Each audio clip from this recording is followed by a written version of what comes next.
This is Austin Faith Dialogue, a public affairs program discussing the important crossroad of religion in life, produced by Austin Metropolitan Ministries in cooperation with KTBC TV. Austin Faith Dialogue highlights the interaction of the religious community with the social and cultural issues throughout our area. Now, today's edition of Austin Faith Dialogue.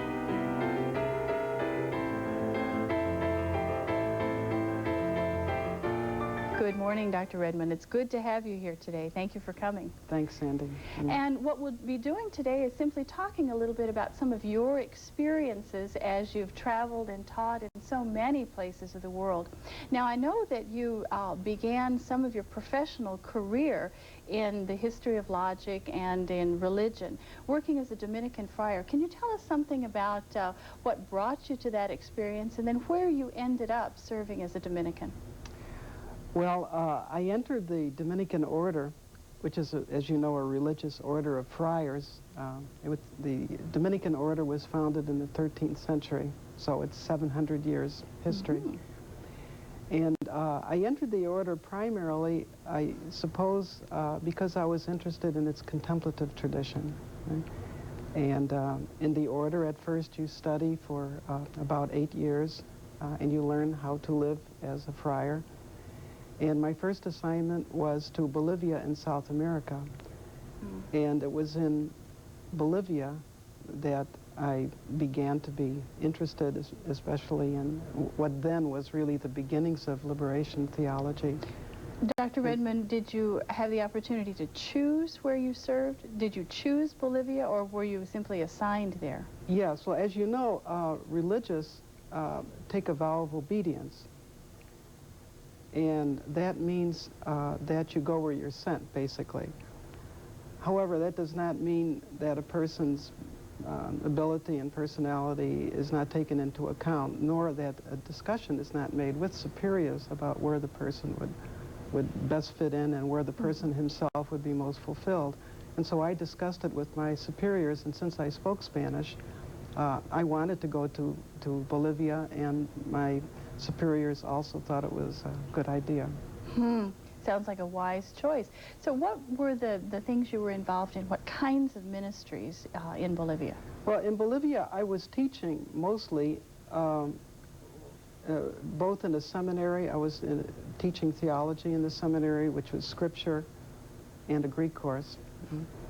And then I was teaching at a National Teachers College in Cochabamba, Bolivia, and I was teaching philosophy there. I was also involved in theater direction. I had a theater group, and in 1967 we won the National Theater Contest. And I was also at that time involved working for the Latin American Bishops' Conference by giving an introductory course in catechetics in Manizales, Colombia, which it was the first part of a 9-month course for directors of religious education and directors of programs of teaching religion in schools for the northern half of Latin America, which would include the northern part of South America, Central America, the Caribbean, and Mexico. And as I recall, you were in Bolivia in the early to, say, mid-60s. Right. What was the religious ferment at that time? What was the atmosphere within the Actually, it was a very interesting time, because this was the beginning of what is called liberation theology. And the movement consists of two things, you know. You could say that it has a content and it has a practice. And when I say we, I'm referring to my colleagues not only in the Dominican order, but other colleagues in other orders in Bolivia. We're involved in both sides of this. The content of liberation theology is how you bring to bear Christian traditions on social economic problems of the continent. Right? And the practice aspect of it was what today is called base communities. Right. Well, there are many, many different types of base communities, and they seem to have sprung up just by themselves without any concerted movement. And the type of base communities we were working with in Bolivia was called revision of life. it's actually a French concept that started in the Catholic worker movement, I believe, in France and Belgium, and then came to South America through Spain, and especially this is due to a very good friend of mine, a Basque priest, Federico Barquin.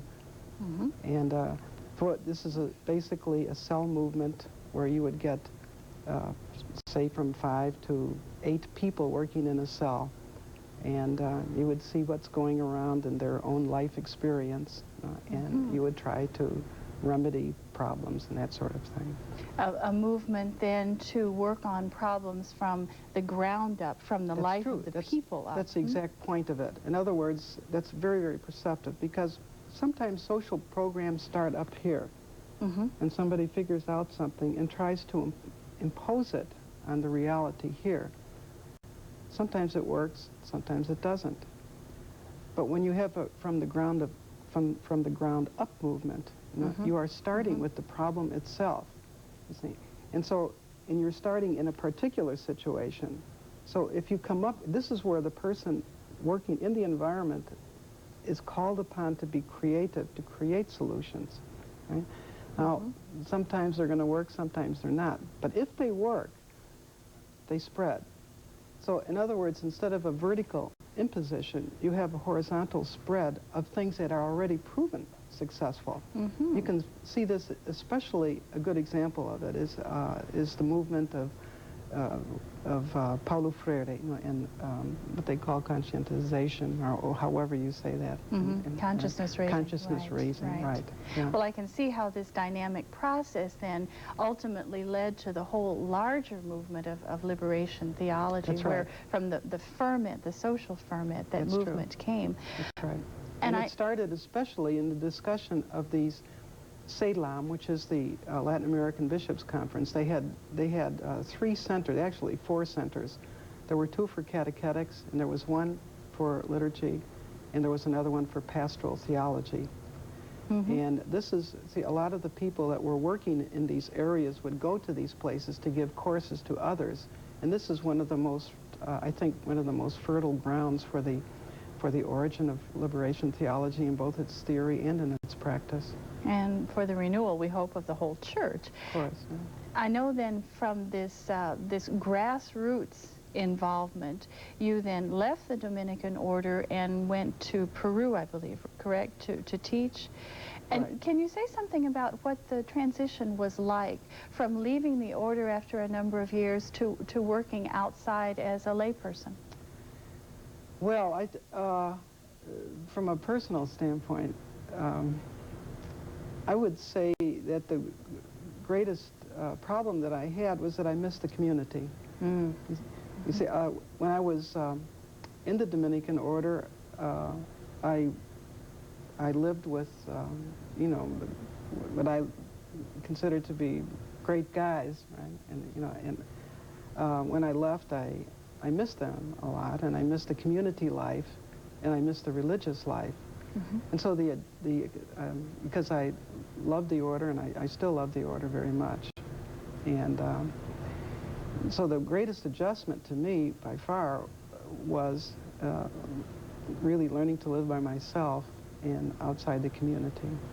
And I had to make all the adjustments that you could imagine, from, you know, I would be required to make. Getting back into the ordinary life most of us know. Right. I wonder if perhaps your years of teaching have been attempts to recreate that community that you had in the order.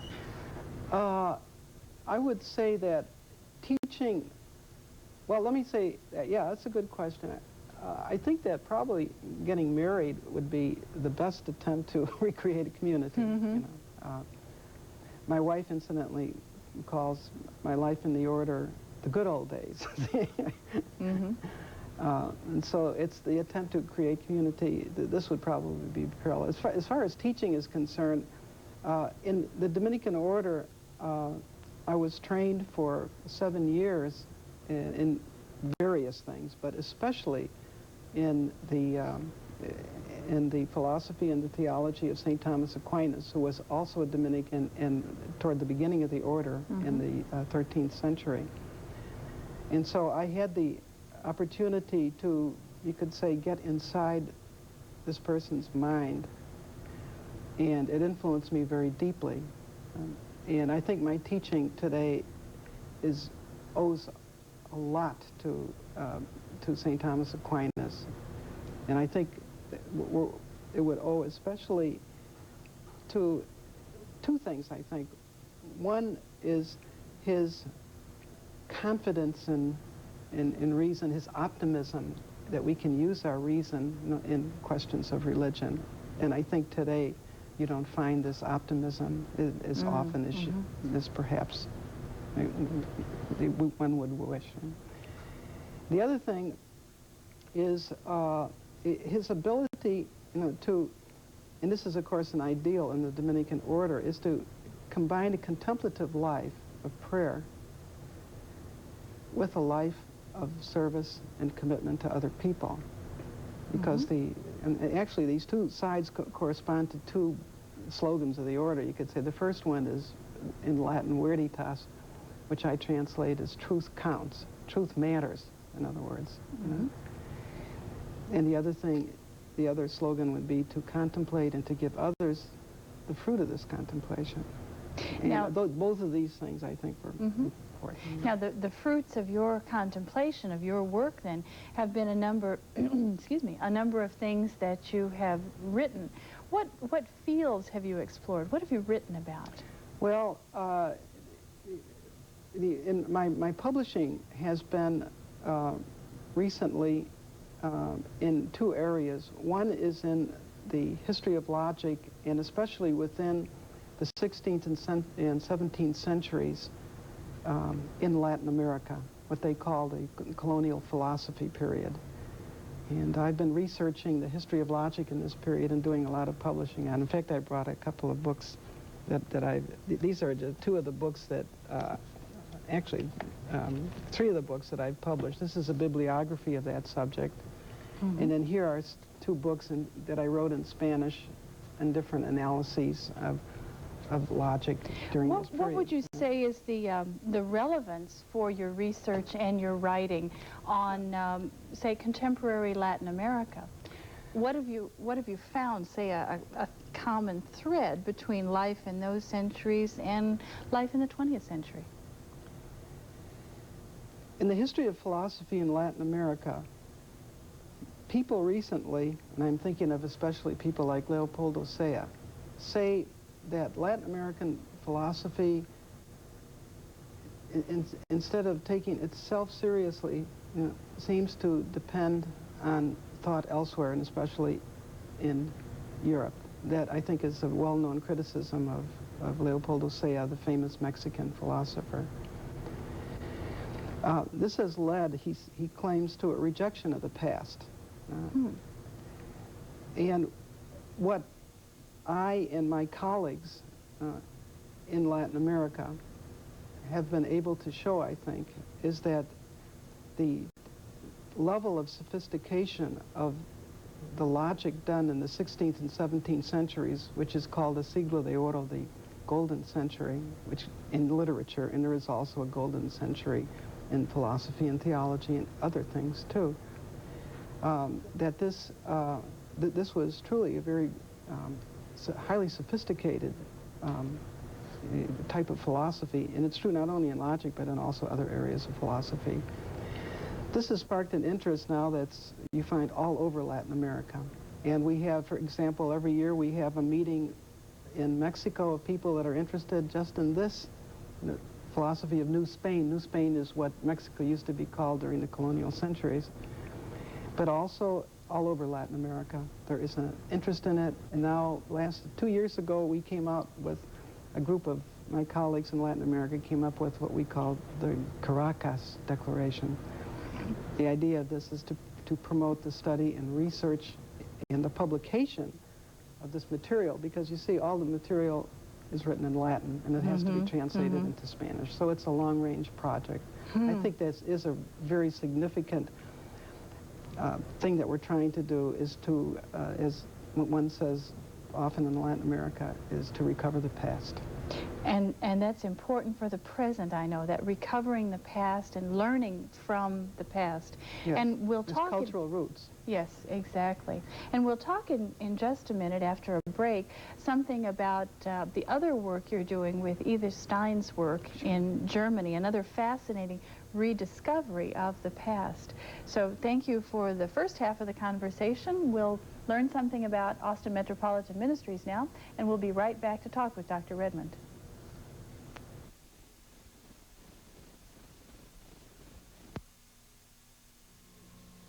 Serving Austin means serving you. That has always been the primary goal of Austin Metropolitan Ministries. We are religion in action through the work of these organizations. Each plays a key role in making the capital city a better place to live, but we can't do it alone. Do you have some spare time, talents, or any resources that you can share? If you do, please call AMM at 472-7627, because serving Austin means serving you.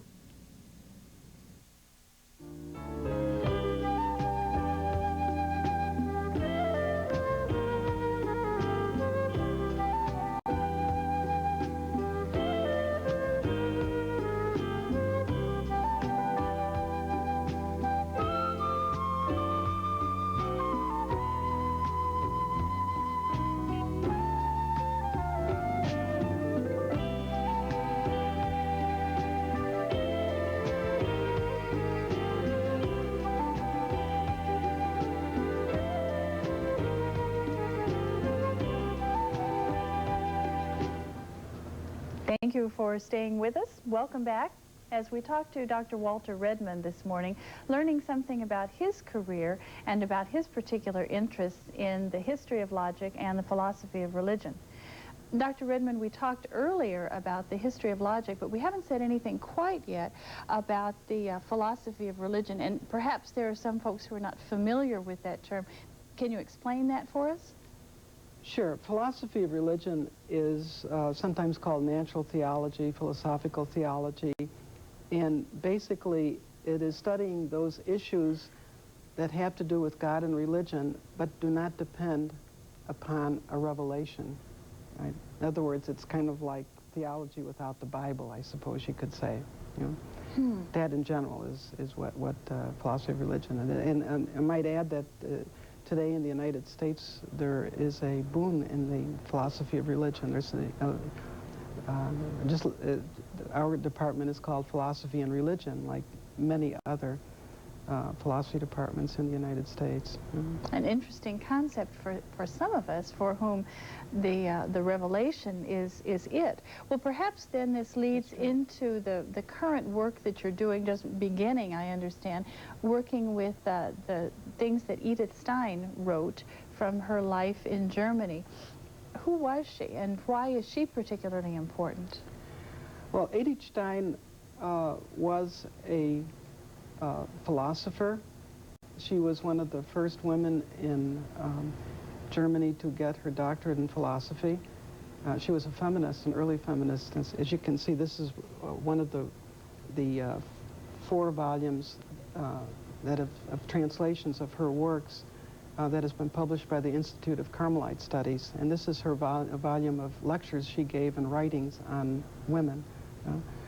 And when did she live? She died in 1942, and she was born in 1891. Okay. And she was born in part of what today is Poland. And she was born in a deeply religious Jewish family. Later on, when she was a young woman, she considered herself an atheist.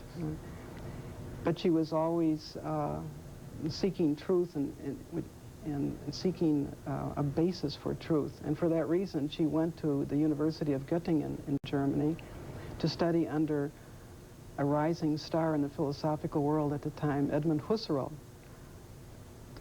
the whole point of whose philosophy was also to get a solid basis of truth. She did her doctorate under Husserl, and later on she became a Christian. It sounds as if her particular writings, her thought, have had a greater influence, though, than just during the years she lived. What did she particularly have to say that might be so important for us today? Well, I think that one of the things is especially her search for truth. And I think the most significant thing is related to something you said before. When I said philosophy of religion is, to give a one-liner definition, is like religion without the Bible, or studying about religious issues without considering revelation. And you expressed surprise at this, that you thought the revelations are... What you find today is, I think you're right, it is surprising that sometimes reason is left out of religion. And I think that the significance of Edith Stein is precisely this, that she puts reason in. Now, in other words, if you look at religion as basically a faith, and there are two sides of faith, there's a rational side and there's a non-rational side, not to say irrational. The rational side is belief, right? And the non-rational side is commitment. Okay. And if today, I think the non-rational commitment side is emphasized not only in religion as it's practiced, but also in theology, and in some cases in philosophy of religion also. I think that she goes back, Edith Stein goes back to you could perhaps say a longer tradition in the church, where reason is part of this, right? And truth matters. I mean, you know, it's objective truth. It's not what you lay on reality. Sometimes people who are in philosophy, religion, or theology say that religious people see the world in a certain sense, you know, which is true. Edith Stein would say that's fine also, except that you want to make sure that you're seeing it as it is. And you could sum up her whole philosophy with one word, which in German is an untranslatable word called Sachlichkeit, which means objectivity. Okay. So she's helping us then approach the whole religious question from simply a different viewpoint, a different That's right, angle. but she's combining the two things. She's combining a deep faith with a rational approach to religion, and she's combining them into a whole which she subsumes under the idea of faith. Right? So she's going back to this tradition that you find incidentally in Thomas Aquinas of seeing faith as belief, you know, and faith as commitment. And she would also add contemplation, because she herself joined a religious order, which is the Discalced Carmelites. She was, the most important moment in her life was one time she was staying at the house of some friends who had left for the night to go to visit some other friends, and she had to stay there alone, and she picked up a book to read, and it turned out to be the autobiography of St. Teresa of Avila, the great saint and mystic from the 16th century Spain. And she couldn't put the book down. She read it all night until she finished it. And when she finished it, she says, "Das ist die Wahrheit." That's truth. This is truth. So what is your... And then she finally entered a Carmelite order, which is the order founded by St. Teresa. A conversion story almost. What's your involvement with Edith Stein? How do you come into it? Oh, well, how I come into I was wondering, see, this is the work that she considered her greatest work. It's called Finite and Eternal Being. And I was in Germany 2 years ago, and it just occurred to me that this book hadn't been translated into English. And I wrote to the Carmelite convent where she had lived in Germany, you know, in Cologne, and they told me they weren't really sure. Well, one thing led to another, and the nuns put me in contact with the Institute of Carmelite Studies in Washington, D.C., and now we are speaking about the possibility of doing a translation of various of her works. For example, here's another one that she wrote as Introduction to Philosophy, and here is another work which is a study of the state that she did, and she wrote that during the Weimar Republic when things in Germany were not looking up. You know? Incidentally, I should mention of Edith Stein that she was, because she lived during the Nazi period in Germany, and her superiors sent her out of Germany into Holland because of fear of Nazi persecution. She lost her job, actually. She couldn't publish anymore because she was a so-called non-Aryan. And she was arrested in Holland, and she died in Auschwitz in 1942 in a gas chamber. But fortunately, her works survive, and you'll have a part in bringing those to a wider audience. Yes. And I think that she will make, and I think should make, a great impact to see how we can combine, again, belief and commitment. We'll look forward to seeing those then when you're through with the English translation. And currently, we've got just a couple of minutes left. Currently, you're working at Houston Tillotson College in the Department of Philosophy and Religion. Right. What do you hope to have happen through your work there? What's the renewal? Well, what I hope to happen, of course, is to have a full religious studies program there so that a person can get his or her degree in this. And right now, it's a minor program in religious studies. And basically what we want to do there is again, it's the same balance, really. It's to have courses that are rooted in belief, that is the traditional belief of our respective religious communities. Right? And that means solid scholarship, learning about our roots. Right? And the other thing is commitment, so that you have the students have a commitment to issues, to present-day issues that are so important. And I think it's important to have both together. You can't have just commitment without deep roots in tradition through learning. And you can't have just learning without commitment, because then that's an ivory tower. That's right. And obviously, you're the right person in the right place to help bring about that transformation in the program. Glad you've been here today to talk about all the various influences in your life and what's still happening at Houston Tillotson College. Thank you. Thank you. I hope you've enjoyed the conversation with Dr. Redmond also, truly one of Austin's most interesting people in the religious field. We also hope you'll join us again next week for next week's issue of Austin Faith Dialogue. Thank you.